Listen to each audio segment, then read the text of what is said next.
नमस्कार मित्रांनो, आजच्या या व्हिडिओमध्ये आपण TRTI बार्टी सारथी RT आणि जे अमृतसाठी नोटिफिकेशन आहे तर ते आउट झालेली आहे MPSC ग्रुप बी आणि ग्रुप सी साठी।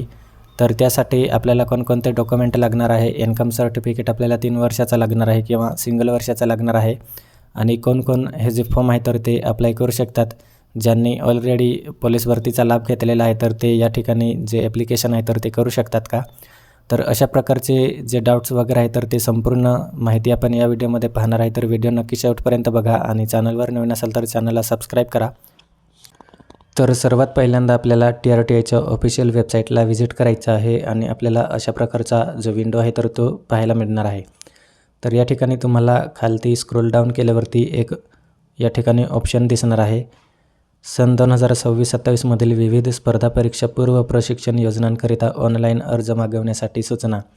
तर सिंपली आपल्याला यावरती क्लिक करायचं आहे आणि आपल्याला पहिला PDF दिसणार आहे सूचना।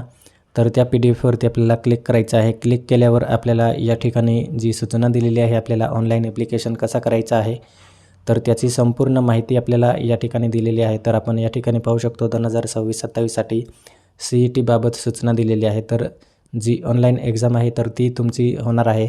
ऑनलाईन एक्झाम क्वालिफाय झाल्यानंतरच तुम्ही त्या ठिकाणी जे लाभ आहे तर तो घेऊ शकणार आहे। तर त्यासाठी आपल्या चॅनलवरती आपण जे PYQ प्रश्न आहे तर त्यांचे लेक्चर जे आहे तर ते अपलोड केलेले आहे। आपल्या यूट्यूब चॅनलला होम पेजला व्हिजिट करायचं आहे आणि त्या ठिकाणी तुम्हाला जॉईन हा जो बटन आहे तर तो दिसणार आहे। त्या ठिकाणी तुम्ही जॉईन बटनवरती क्लिक करून तुम्ही मेंबरशिप आहे तर ती जॉईन करू शकतात आणि तुम्हाला जे PYQ व्हिडिओज आहे तर ते तुम्हाला त्या ठिकाणी पाहायला मिळणार आहे।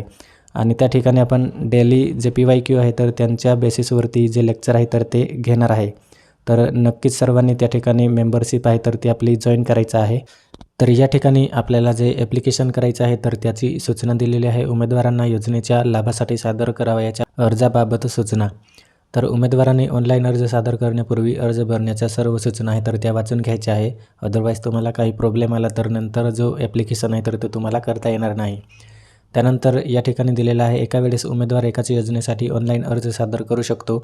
एकापेक्षा अधिक योजनांकरिता अर्ज तुम्हाला जर करायचा असेल, रजिस्ट्रेशन अंतिम उमेदवारास प्राप्त झालेल्या लॉगिन ID व पासवर्डचा वापर करून डॅशबोर्ड पानावरील अप्लाय फॉर न्यू स्कीम या टॅबवर क्लिक करून इतर योजनांकरिता जे ॲप्लिकेशन आहे तर ते करायचं आहे, परंतु त्याची रिस्पॉन्सिबिलिटी सर्व आहे तर ती स्टुडंटची असणार आहे।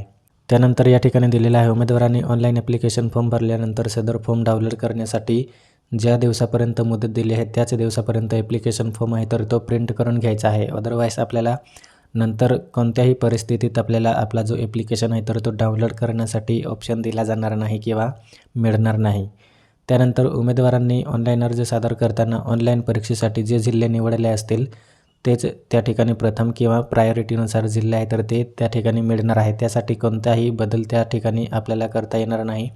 त्यामुळे जे तुम्हाला एक्झाम सेंटर वगैरे व्यवस्थित आहे तर ते सिलेक्ट करायचं आहे। त्यानंतर उमेदवारांनी ऑनलाईन अर्ज काळजीपूर्वक भरावा, त्यामध्ये स्वतःचा आधार क्रमांक व मोबाईल क्रमांक अचूक भरावा।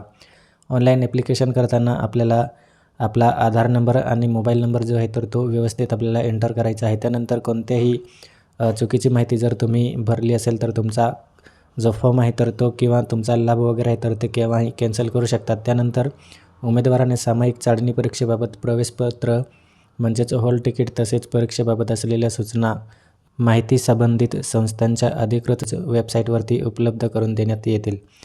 त्यानंतर जे तुमची CET एक्झाम आहे तर ती सामायिक चाचणी परीक्षेबाबत म्हणजे CETचे वेळापत्रक आहे तर ते TRTIच्या ऑफिशियल वेबसाईटला त्या ठिकाणी प्रसिद्ध करण्यात येतील।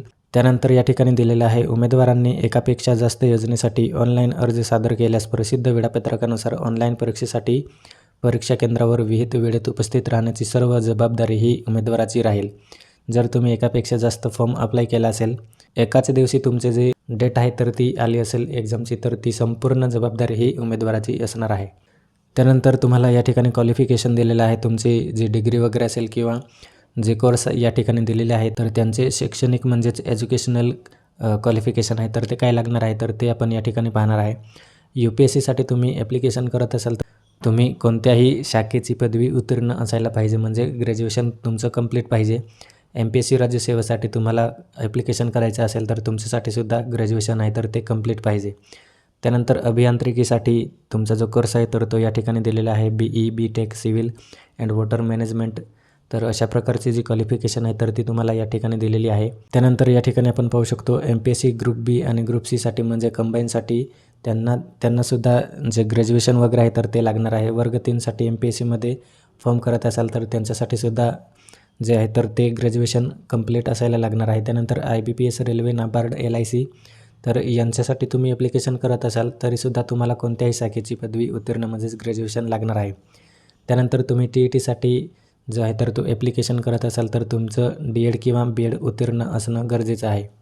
त्यानंतर पोलीस व मिलिटरीसाठी जे ॲप्लिकेशन करत असाल तर तुमचं या ठिकाणी 12वी उत्तीर्ण असणं गरजेचं आहे. आणि तुम्ही आर्मी भरतीसाठी ॲप्लिकेशन करत असाल तर तुमचं मिनिमम 10वी त्या ठिकाणी कंप्लीट असणं गरजेचं आहे.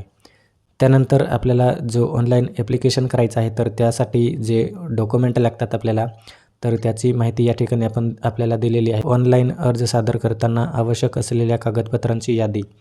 तर पहिला आहे महाराष्ट्राचे अधिवासी म्हणजेच रहिवासी डोमिसाईल सर्टिफिकेट. त्यानंतर कास्ट सर्टिफिकेट आहे केवळ TRTI बार्टी सारथी व RTसाठी.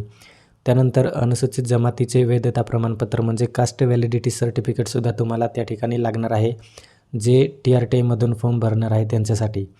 त्यानंतर 10वीचे आणि 12वीचे मार्कशीट असेल तरी आणि प्रमाणपत्र म्हणजेच पासिंग सर्टिफिकेट असेल तरीसुद्धा त्या ठिकाणी तुम्ही अपलोड करू शकतात.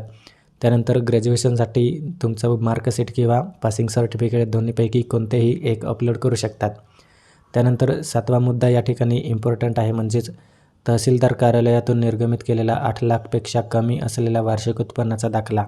म्हणजे उत्पन्नाचा दाखला जो आहे तर तो आपला वार्षिक 8 लाखापेक्षा कमी आपले इन्कम जे आहे तर ते असायला पाहिजे.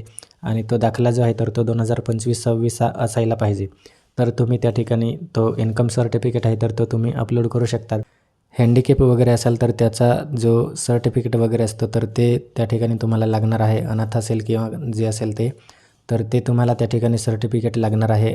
नॉन क्रिमिलियर प्रमाणपत्र जे आहे तर ते सारथी जे स्टुडंट आहे तर त्यांना त्या ठिकाणी लागणार आहे. आणि अमृत संस्थेकरिता शाळा सोडल्याचा दाखला म्हणजे LC किंवा TC त्यामध्ये आपली जी जात असते तर ती त्या ठिकाणी नमूद असलेली पाहिजे. तर ते त्या ठिकाणी डॉक्युमेंट लागणार आहे. आणि AWSसाठी सुद्धा जे आहे तर ते त्या ठिकाणी लागणार आहे.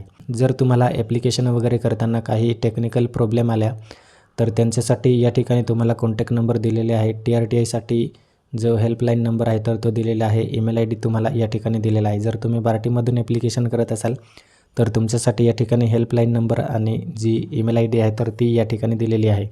त्यानंतर सारथीसाठी या ठिकाणी दिलेला आहे हेल्पलाईन नंबर आणि ईमेल ID आहे तर ती या ठिकाणी दिलेली आहे. त्यानंतर तुम्हाला नॉन टेक्निकल सपोर्ट पाहिजे असेल तर तुम्ही या ठिकाणी तुमच्या संस्था दिलेली आहे आणि त्यांच्यासमोर तुम्हाला जे हेल्पलाईन नंबर दिलेला आहे तर त्यावरती तुम्ही कॉन्टॅक्ट करून तुमच्या मनातले काही डाऊट वगैरे असतील तर ते तुम्ही संपूर्ण त्या ठिकाणी विचारू शकतात. तर अशा प्रकारे या ठिकाणी आपल्याला जी माहिती आहे तर ती दिलेली आहे. आपल्याला कशा पद्धतीने ऑनलाईन ॲप्लिकेशन करायचं आहे. तर आय होप तुम्हाला जो व्हिडिओ आहे तर तो आवडला असेल. आणि याचा जो फॉर्म आहे तर तो कसा भरायचा आहे तर त्याचा ऑनलाईन डेमो आपण लवकरच या ठिकाणी अपलोड करत आहेत. थँक्यू.